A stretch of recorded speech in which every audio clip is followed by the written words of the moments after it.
Shalom, Ibu Bapak, Saudara-saudaraku terkasih, keluarga besar GKI Marta Dirja Purwokerto, maupun para sahabat GKI Marta Dirja yang ada di berbagai kota dan di berbagai tempat. Puji Tuhan, hari ini Kamis 13 Oktober 2022, kita bersama-sama akan diajak untuk mengikuti acara kuliah Alkitab Malam atau Kalam. Nah, kali ini ada tema yang menarik tentang panggilan Tuhan dalam kehidupanku. Kita akan mengenal dan terus mendalami seperti apa panggilan Tuhan dalam kehidupanku ini. Menurut bacaan firman Tuhan dari Injil Matius 9 ayat 36 sampai dengan 38. Ibu Bapak, Saudara-saudaraku terkasih, kalau kita mesti membahas tentang panggilan Tuhan, kita jadi ingat sebuah lagu yang akan membuka acara kita saat ini, yaitu lagu sekolah minggu. Bagaimana dari kecil kita belajar mendengar Tuhan memanggil nama saya. Ayo kita nyanyikan lagu ini penuh semangat, penuh sukacita bersama-sama demikian. Mari saudaraku, dengan sukacita kita nyanyikan lagu ini bersama-sama demikian.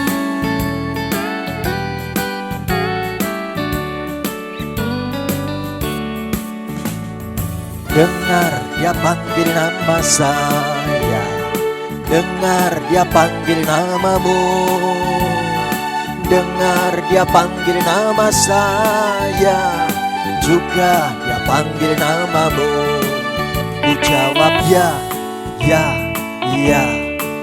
Ku jawab ya, ya, ya. Ku jawab ya Tuhan, ku jawab ya Tuhan, ku jawab ya, ya, ya.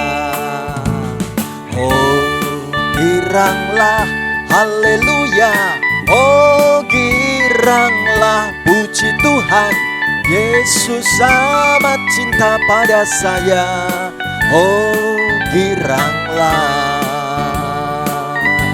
Kita ulang sekali lagi penuh sukacita, dengar dia panggil nama saya, dengar dia panggil nama saya, dengar dia panggil namamu, dengar dia panggil nama saya, juga dia panggil namamu. Ku jawab ya, ya, ya.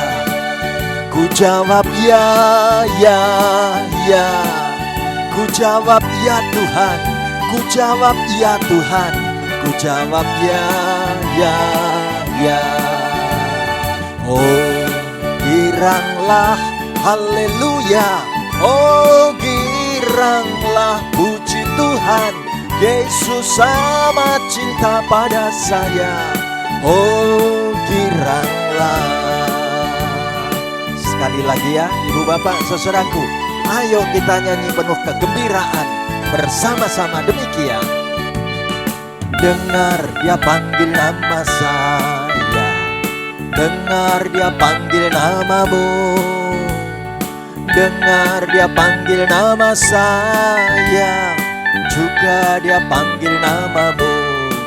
Ku jawab ya, ya, ya. Ku jawab ya, ya, ya.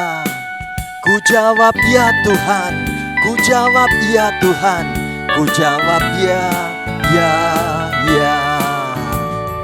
Oh giranglah, haleluya, oh giranglah, puji Tuhan, Yesus amat cinta pada saya, oh giranglah.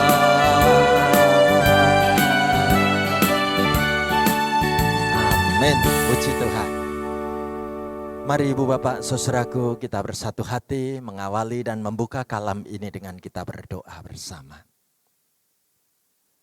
Tuhan, kami sangat bersukacita ketika kami boleh mendengar panggilan-Mu, membuka hati dan menggunakan waktu sekarang ini untuk belajar tentang kebenaran firman-Mu, bertumbuh-tumbuh di dalam iman. Kami mau membuka diri, mendengarkan apa yang menjadi perkataan sabda-Mu Tuhan.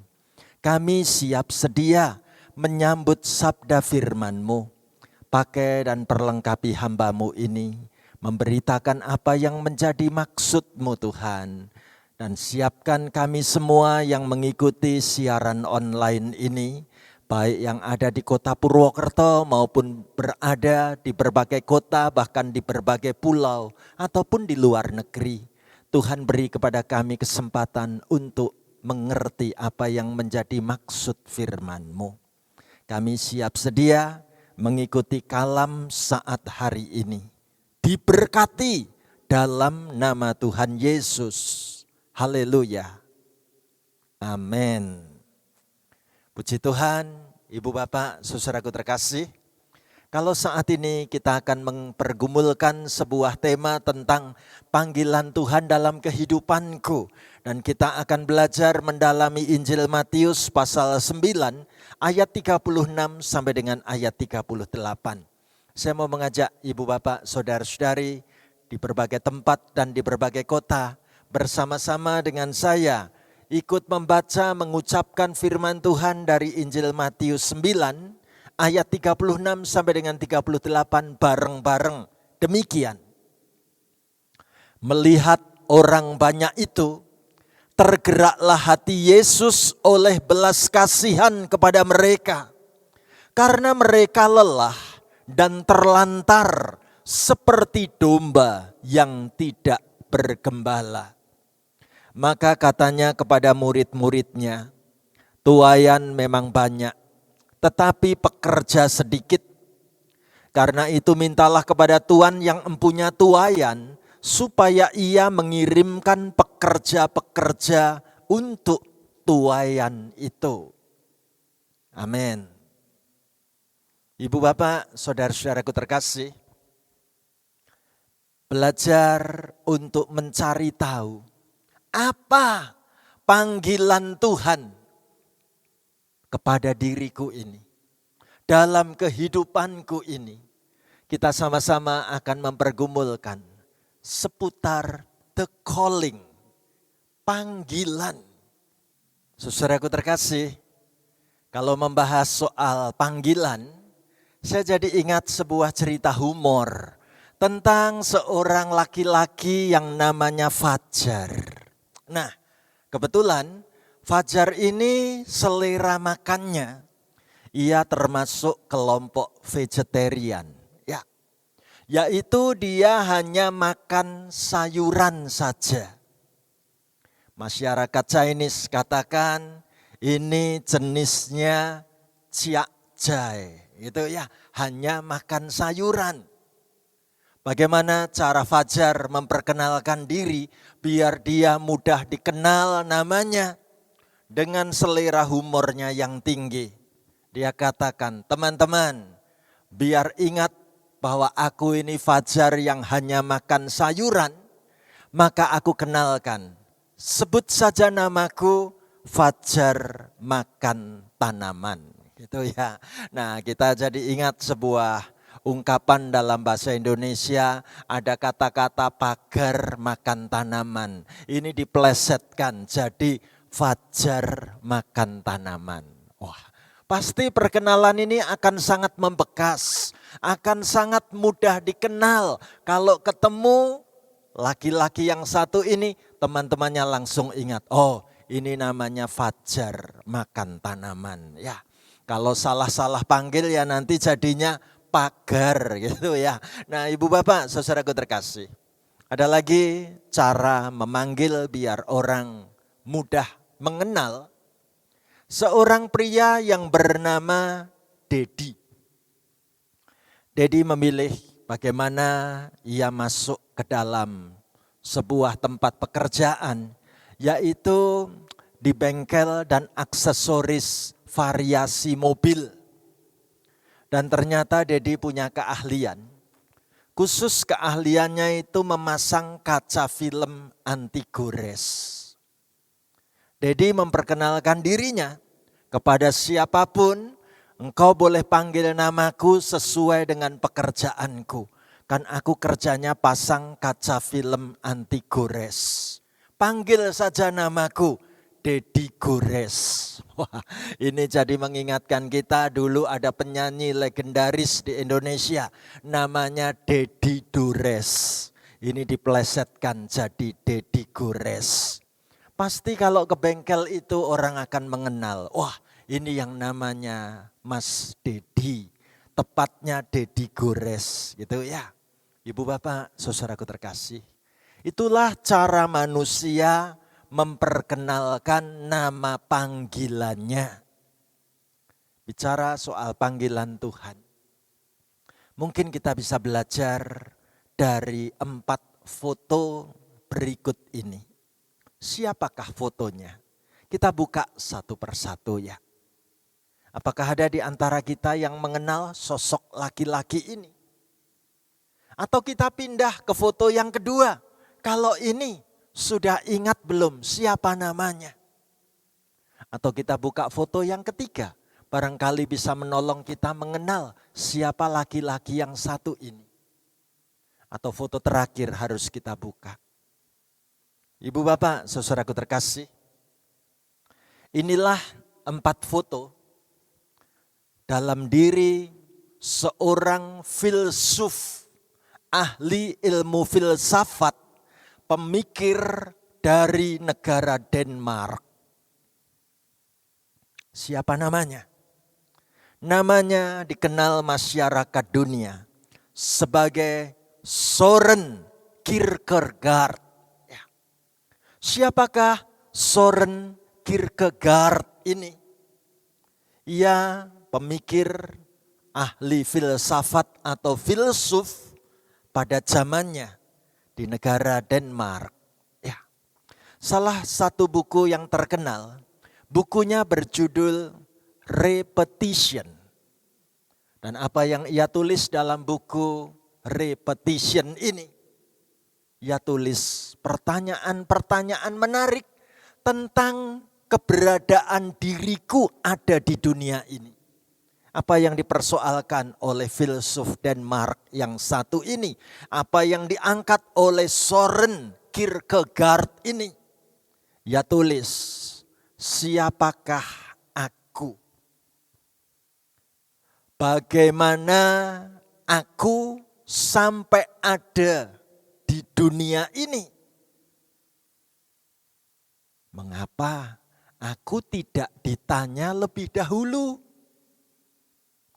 Apakah aku mau dilahirkan atau tidak? Kenapa? Aku tidak diperkenalkan dulu cara-cara hidup di dunia ini. Siapa yang akan menjadi penunjuk bagiku? Dan kepada siapa aku harus mengajukan pertanyaan-pertanyaan ini? Inilah daftar pertanyaan-pertanyaan repetition yang ditulis oleh filsuf Søren Kierkegaard. Ibu bapak, saudaraku, dalam sosok seorang bayi mungil, kita pun sungguh-sungguh bisa menghayati pertanyaan-pertanyaan repetition tadi dari Søren Kierkegaard. Siapakah aku? Bagaimanakah aku sampai ada di dunia ini? Mengapa aku tidak ditanya lebih dulu? Aku apa mau dilahirkan atau tidak?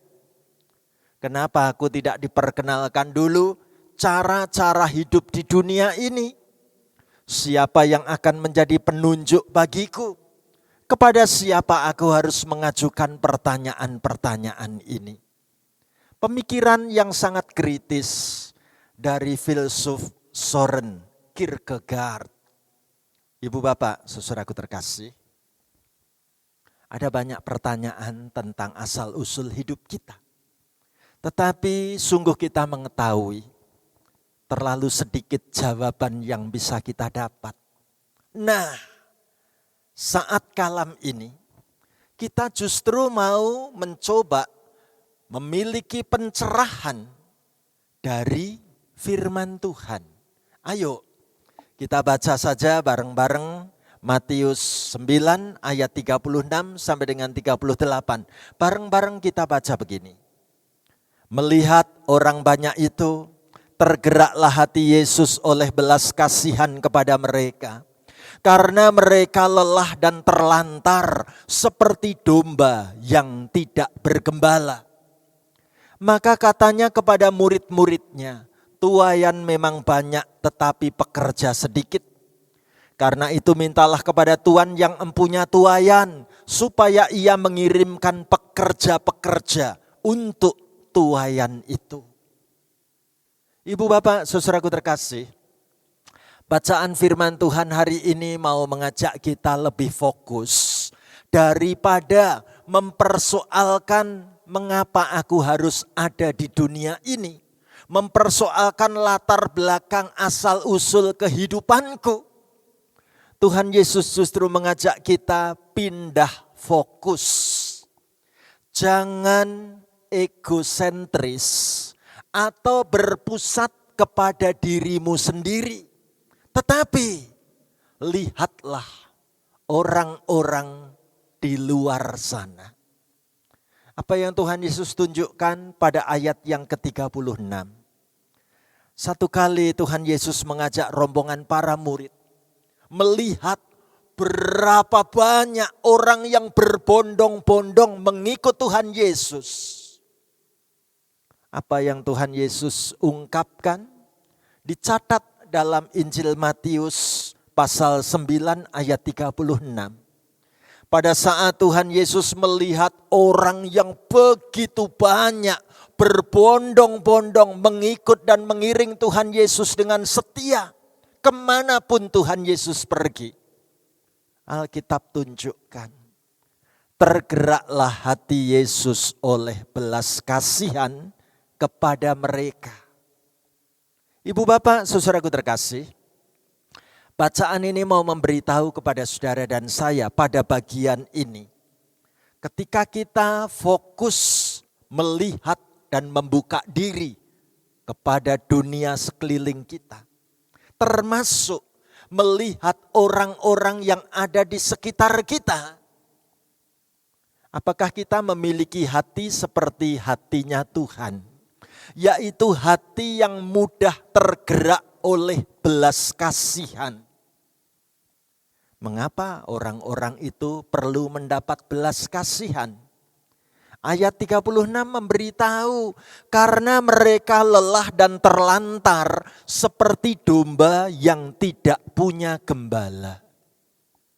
Ibu bapak saudaraku terkasih, menarik sekali bagaimana Alkitab menggambarkan belas kasihan Tuhan Yesus digambarkan seperti belas kasih gembala kepada domba-domba yang terlantar, domba-domba yang tampak kelelahan, domba-domba yang sekian lama seolah-olah tidak punya gembala lagi. Dan apa yang Tuhan Yesus ingatkan kepada para murid sebelum menolong orang banyak yang saat itu sungguh sangat lelah dan terlantar, Tuhan Yesus mengajar kepada para muridnya. Ayat 37. Maka kata Yesus kepada murid-muridnya, tuaian memang banyak tetapi pekerja sedikit. Tuhan Yesus tunjukkan ada banyak tugas untuk menuai. Ladang Tuhan sudah siap untuk dituai. Tetapi siapa yang mau bekerja di ladang Tuhan? Terlalu sedikit pekerja-pekerja yang memberikan diri untuk bekerja, mendengar panggilan Tuhan, siap sedia untuk sungguh-sungguh memikirkan tuaian di ladang Tuhan ini. Itu sebabnya Tuhan Yesus mengajak kepada para murid menaikkan doa. Doa seperti apa? Ayat 38 dicatat, karena itu mintalah kepada Tuhan yang empunya tuaian, supaya ia mengirimkan pekerja-pekerja untuk tuaian itu. Tuhan Yesus mau mengajarkan kepada para murid, berdoalah, mintalah kepada Bapa sang empunya tuaian, supaya Bapa di sorga kirimkan pekerja-pekerja untuk menuai di ladang Tuhan. Ibu bapak, saudaraku terkasih, sangat jelas kita tahu bahwa ada panggilan Tuhan bagi kehidupan kita masing-masing. Kita perlu bersama-sama mengatakan, panggilan Tuhan bagiku adalah aku dipanggil menjadi pekerja Kristus. Tuhan panggil aku terlibat dan memberikan hidupku untuk menjadi pekerja Kristus. Mendengar panggilan seperti ini, apakah kita mau merespons? Gambar ini mau memberi jawab buat saudara dan saya. Tuhan, ini tekadku. Menanggapi panggilan-Mu Tuhan. Aku dengar dengan jelas bagaimana Tuhan memerlukan pekerja-pekerja di ladang Tuhan. Maka gambar ini menunjukkan bagaimana ada seorang anak muda sampai harus meloncat pagar karena aku mendengar panggilan Tuhan. Ini tekadku untuk merespons, menanggapi panggilan-Mu Tuhan. Ibu bapak, saudaraku terkasih, menarik sekali bagaimana kita boleh melihat ada pemahaman seputar spiritualitas dalam hal membedah lagu. Ya, ibu bapak, saudaraku terkasih, kita pasti mengenal ya, ada sebuah lagu yang menceritakan judulnya Bukan Sembarang Pekerja. Nah, kita pasti bisa mengenal lagu ini ya. Kita akan lihat kalimat-kalimat syairnya. Telah lama ku cari-cari langkah hidup yang lebih pasti. Hidup penuh kemenangan setiap hari. Kenalkan lagunya? Telah lama ku cari-cari langkah hidup yang lebih pasti, hidup penuh kemenangan setiap hari. Apa yang diungkapkan pada baris berikutnya? Suatu saat Yesus panggilku untuk jadi pekerja, melayani, jadi saksi baginya. Pada suatu saat dalam hidupku, aku mendengar Yesus memanggil aku untuk terlibat masuk menjadi pekerja di ladang Tuhan. Apakah itu? Melayani Tuhan, melayani sesama, menjadi saksi bagi kemuliaan nama Tuhan. Lagu ini kemudian dilanjutkan pada bagian refrennya. Menarik sekali. Dikatakan, bukan sembarang pekerja, ya Yesusku luar biasa. Ya dia raja segala raja. Ya memanggilku menuai ladangnya. Bagus banget. Kalau Tuhan mau panggil aku menjadi pekerja, aku ini enggak mau sekedar asal-asalan menjadi pekerja. Aku bukan sembarang pekerja. Mengapa? Karena Yesus yang aku layani adalah Tuhan yang luar biasa. Dia adalah raja di atas segala raja. Dan aku ikut dipanggil menuai ladangnya. Jadi bagaimana aku mesti mengerjakan panggilanku ini? Pada bagian referen yang bawah digambarkan. Hanya anugerah semata, ya aku dipakai olehnya. Ya sungguh amat istimewa, ku jadi pekerja Kristus yang mulia. Bagus banget. Bukan karena hebat dan keahlianku, tetapi semata-mata karena anugerah-Mu Tuhan. Kalau aku boleh dipakai Tuhan, dipilih Tuhan, sungguh amat istimewa. Aku boleh ikut menjadi pekerja Kristus yang mulia. Ibu bapak, saudaraku terkasih. Indah sekali kalau kita menghayati panggilan spiritualitas menjadi pekerja Kristus. Jangan kita bayangkan bahwa yang namanya pekerja Kristus hanyalah orang-orang yang selama ini melayankan firman Tuhan, yaitu pengkhotbah, pendeta, bagaimana seputar pelayanan di gedung gereja saja. Bukan. Ladang kepunyaan Tuhan sungguh sangat luas. Tuhan beri kepada saudara dan saya spiritualitas menjadi pekerja Kristus. Nah, sekarang kita mau mencari tahu apa maksudnya kalau aku memiliki spiritualitas sebagai pekerja Kristus. Kita boleh mengamati spiritualitas tidak jarang disalah mengerti secara sempit sebagai hidup kerohanian. Bukan. Ada lagi yang mencoba mengartikan lebih sempit lagi. Spiritualitas seolah-olah itu kesalehan iman. Bukan. Spiritualitas semestinya lebih luas daripada semuanya itu. Spiritualitas adalah sesuatu yang menjadi spiritus. Bahan bakar seperti minyak dari pelita kehidupan dan pelayanan kita. Yang tanpa spiritualitas itu, kehidupan dan pelayanan kita, khususnya sebagai pelayan Tuhan, akan terasa dingin dan hambar. Ya. Spiritualitas adalah nafas atau angin yang menggerakkan, menggairahkan, dan menghidupkan pelayananku, bahkan kehidupanku. Coba kita periksa diri kita.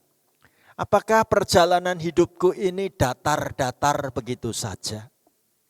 Atau aku memiliki gejolak yang sungguh-sungguh penuh dengan gelora. Ada kerinduan yang besar bahwa aku mendengar panggilan Tuhan untuk ikut melayani Tuhan. Ibu bapak, saudaraku, inilah yang namanya spiritualitas pelayan Tuhan. Pelayan Tuhan bukanlah sekedar seorang pekerja yang hanya melaksanakan tugas dan kewajibannya saja. Bukan. Namun seorang pelayan adalah pekerja yang harus melakukan tugas dan kewajibannya dengan sebaik-baiknya. Bisa diukur tingkat profesionalitasnya, keahlian yang dia kerjakan. Seperti firman Tuhan dalam Kolose 3 ayat 17. Dan segala sesuatu yang kamu lakukan dengan perkataan atau perbuatan, lakukanlah semuanya itu dalam nama Tuhan Yesus sambil mengucap syukur oleh Dia kepada Allah Bapa kita. Ibu bapak saudaraku, apapun bidang profesi yang kita miliki, hari ini kita belajar banyak. Segala sesuatu yang kita lakukan dengan perkataan dan perbuatan harus terjadi dalam nama Tuhan Yesus. Dalam keterpautan dan ketaatanku kepadamu Tuhan. Serta dalam rangka meneladani Tuhanku.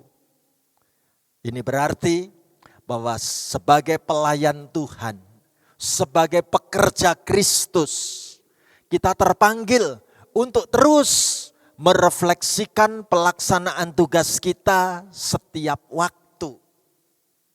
Ibu bapak, saudaraku terkasih, menarik. Pelayanan kita tidak sekedar memenuhi janji-janjiku melayani Tuhan.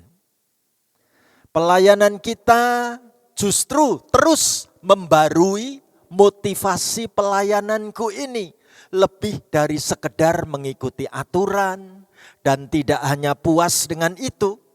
Tetapi terus menerus aku menajamkan sensitivitasku terhadap pelayanan itu sendiri maupun terhadap orang-orang yang aku layani.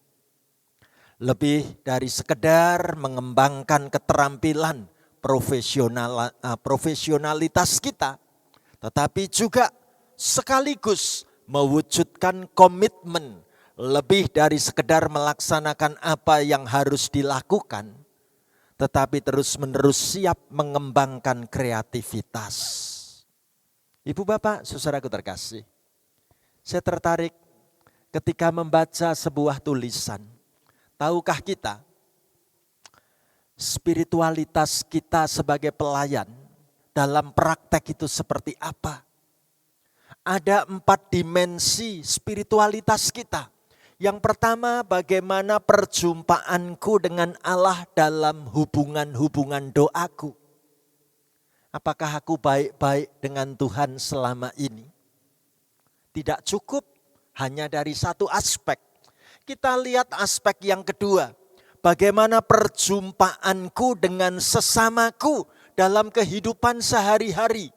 Baik-baikkah hubungan kami dengan orang lain di setiap waktu dalam hidup ini? Itu menentukan warna spiritualitas kita. Bukan hanya 2 itu, ada unsur yang ketiga. Bagaimana aku mengalami perjumpaan dengan diriku sendiri di setiap keheningan dan renungan-renungan kehidupanku ini. Apakah diriku sendiri ini benar di hadapan Tuhan? Bagaimana aku bisa menerima keberadaan diriku sendiri? Tidak selalu menyalahkan diri sendiri. Tidak menganggap diriku sendiri sangat hebat, bukan. Dan juga tanda spiritualitas kita sungguh sangat nyata. Ditunjukkan lewat aspek yang keempat.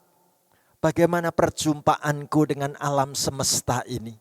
Apakah aku menghayati alam semesta, lingkungan sekitarku, bumi dan segala isinya adalah sebuah karya Tuhan yang mesti aku tanggung jawabi. Bahwa aku ikut memelihara alam semesta ini. 4 dimensi spiritualitas ini tidak bisa dipisah-pisah. Semuanya merupakan totalitas keberadaan kita di hadapan Allah di dunia ini. Ibu bapak, saudaraku, dengan jujur saya mesti menulis. Akhirnya terserah kepada kita masing-masing. Bagaimana kita mesti mengembangkan dan menerapkan disiplin spiritualitas kita masing-masing. Sebab tidak ada metode yang baku atau metode yang terbaik. Bahkan kita ini perlu saling belajar, saling membagikan pengalaman iman demi menemukan pertumbuhan spiritualitas kita sendiri juga. Apa yang kita bisa lakukan? Ayo kita belajar dari Tuhan Yesus. Kita meneladani Tuhan Yesus. Markus 1 ayat 35. Sama-sama kita baca begini. Pagi-pagi benar waktu hari masih gelap. Ia bangun dan pergi keluar. Ia pergi ke tempat yang sunyi dan berdoa di sana. Ibu bapak, saudaraku terkasih. Tuhan Yesus memberikan contoh. Pagi-pagi benar waktu hari masih gelap. Di saat orang masih tertidur lelap. Tuhan Yesus sudah bangun. Apa yang Tuhan Yesus lakukan? Bangun di saat hari masih gelap. Tuhan Yesus mengkhususkan waktu di saat pagi yang gelap itu untuk pergi keluar. Pergi kemana? Tuhan Yesus memilih pergi ke tempat yang sunyi. Ngapain? Alkitab tunjukkan Tuhan Yesus berdoa di sana. Ibu bapak saudaraku, inilah spiritualitas yang dihidupi dalam setiap tugas-tugas pelayanan Tuhan Yesus. Dengan fondasi kehidupan spiritualitas seperti ini, Tuhan Yesus siap untuk melanjutkan tugas-tugas kehidupan dan pelayanannya. Sekarang pertanyaan kita, bagaimana cara kita bisa membangun spiritualitas yang baik seperti Tuhan Yesus? Ibu bapak, saudaraku, ada beberapa bentuk pembinaan spiritualitas yang kita bisa lakukan. Yang satu, kita bisa melakukan kebaktian bersama seisi keluarga kita. Kita khususkan waktu untuk beribadah bersama keluarga. Atau kita punya waktu untuk menikmati keheningan saat teduh secara pribadi antara aku dan Tuhan. Atau bagaimana aku bisa terlibat dalam kehidupan jemaat di gerejaku. Atau kita juga perlu menumbuhkan kepekaan sosial dengan seisi keluarga kita. Melihat kenyataan orang-orang di luar rumah. Bagaimana ada orang-orang yang membutuhkan pertolongan dalam penderitaan dan kesusahan. Apakah hati kita mudah tergerak oleh belas kasihan?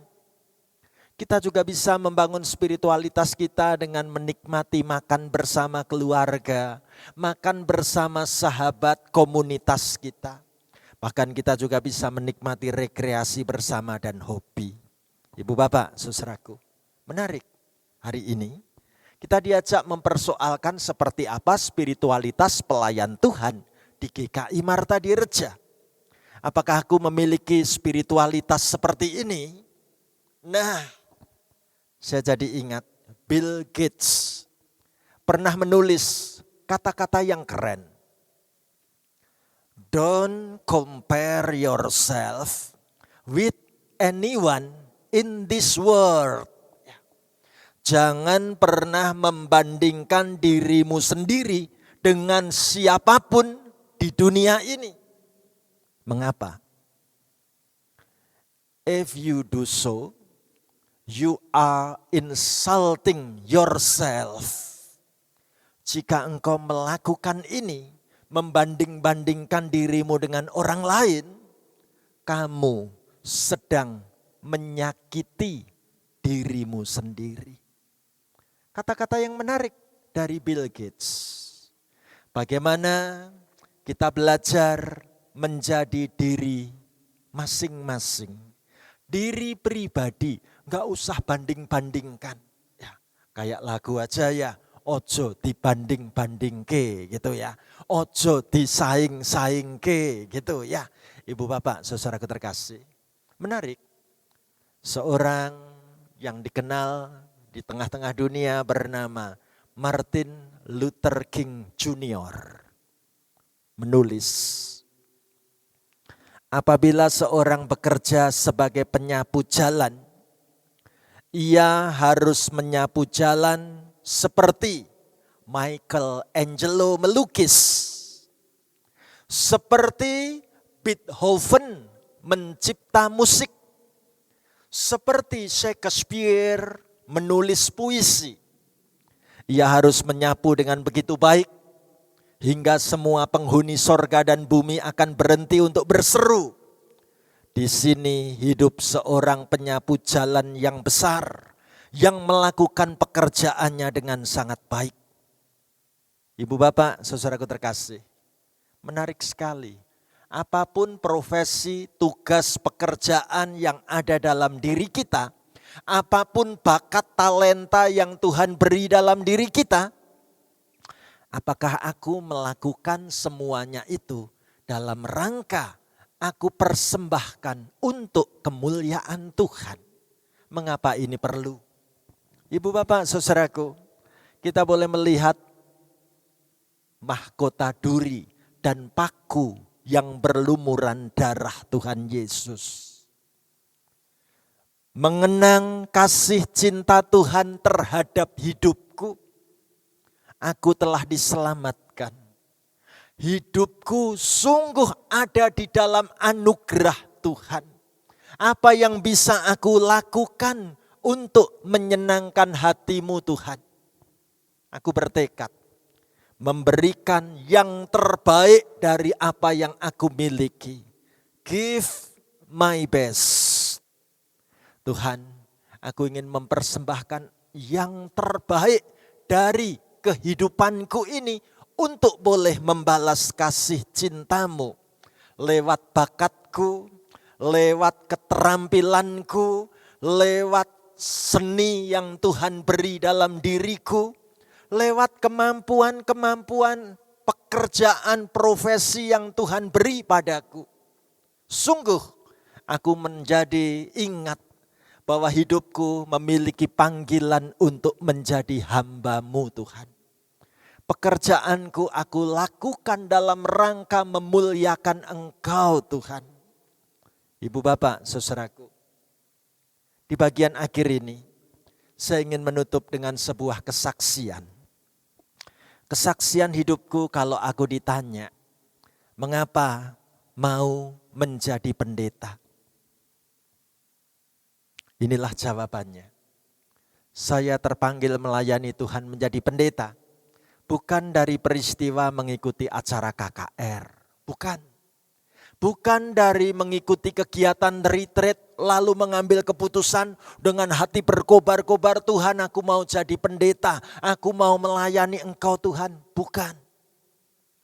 Foto di bawah ini mau menunjukkan kepada kita semua. 31 Januari 1995. Saya ditahbiskan menjadi pendeta jemaat di GKI Dr. Suparno Purwokerto. Kalau ditanya, mengapa saya mau menjadi pendeta? Bagaimana kisah ceritanya? Maka saya akan menjawab, semua ini terjadi melalui proses penemuan arti hidup.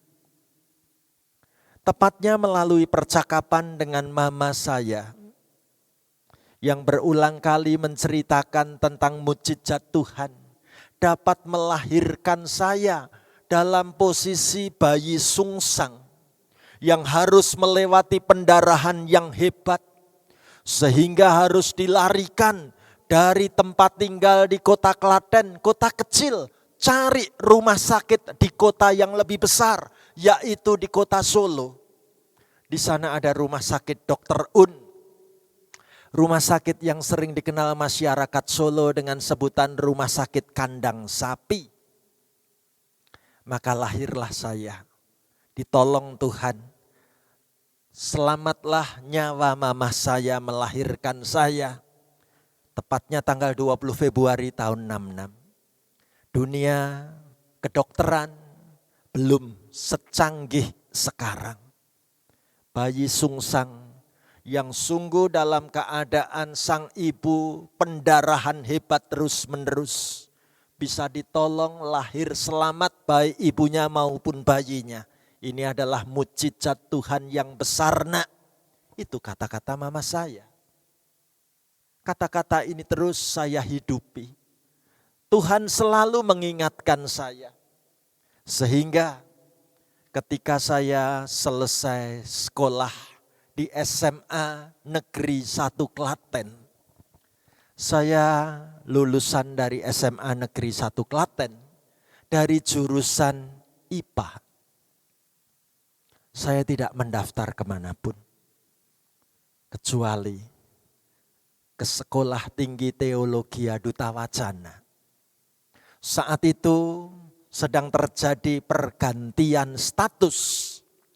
Dari nama STT Duta Wacana menjadi Fakultas Teologi Universitas Kristen Duta Wacana.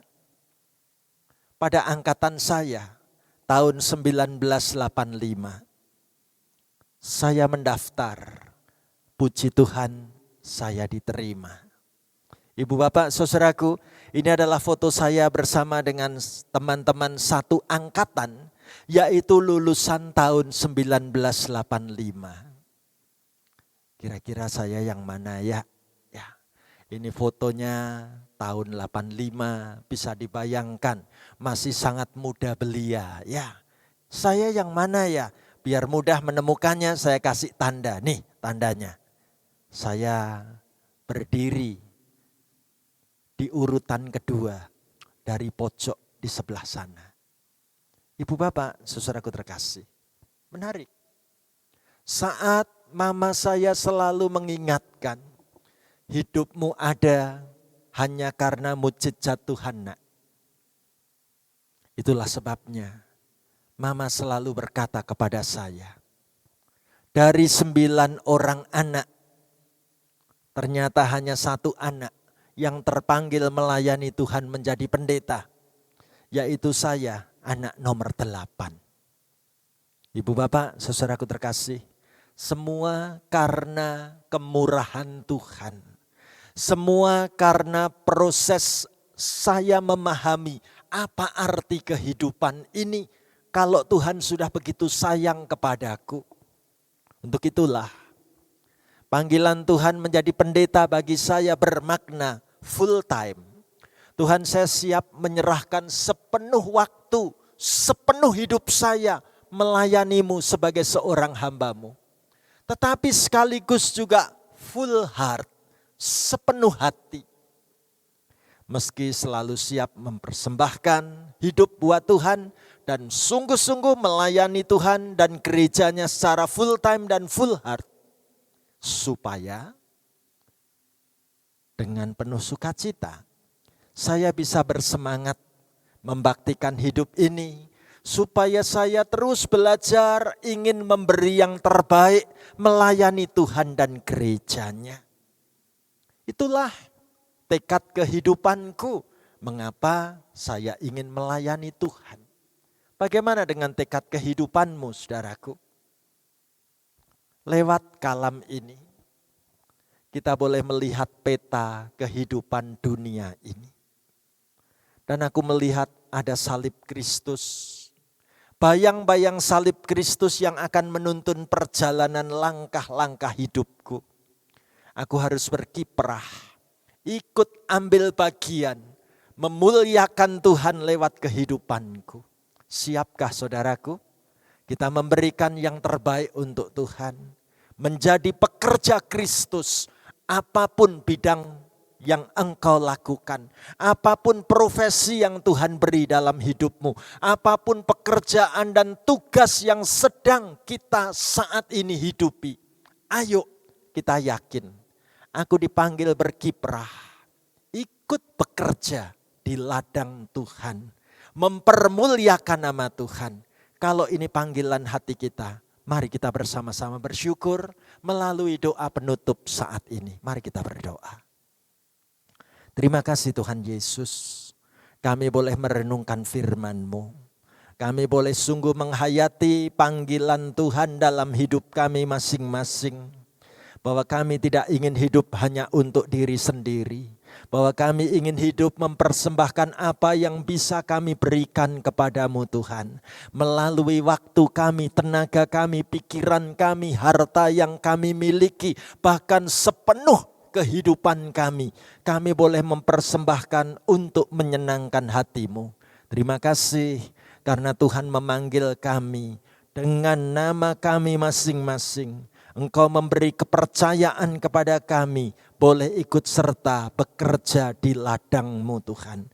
Di ladang dunia yang luas ini, nama Tuhan akan kami permuliakan melalui setiap tugas pekerjaan yang bisa kami persembahkan kepadamu. Terima kasih Tuhan untuk kalam pada saat hari ini. Hamba mendoakan semua peserta kalam ini boleh ikut berkontribusi, mempersembahkan dan mendedikasikan kehidupan ini menjadi kesempatan untuk menyenangkan hati-Mu. Inilah kerinduan doa kami. Tuhan memberkati, Tuhan menuntun, Tuhan memelihara kehidupan spiritualitas kami. Terus menerus berkobar-kobar, bersemangat melayani Engkau. Sampai saatnya Tuhan panggil kami pulang. Dalam nama Tuhan Yesus kami berdoa dan mengucap syukur untuk sabda firman-Mu di hari ini. Haleluya. Amin. Ibu bapak, saudaraku terkasih, demikianlah acara kalam hari ini. Salam sehat buat kita. Tuhan berkati kita semua. Ayo kita bersemangat melayani Tuhan, mendengar panggilan Tuhan di dalam kehidupan saudara dan saya. Tuhan memberkati. Amin.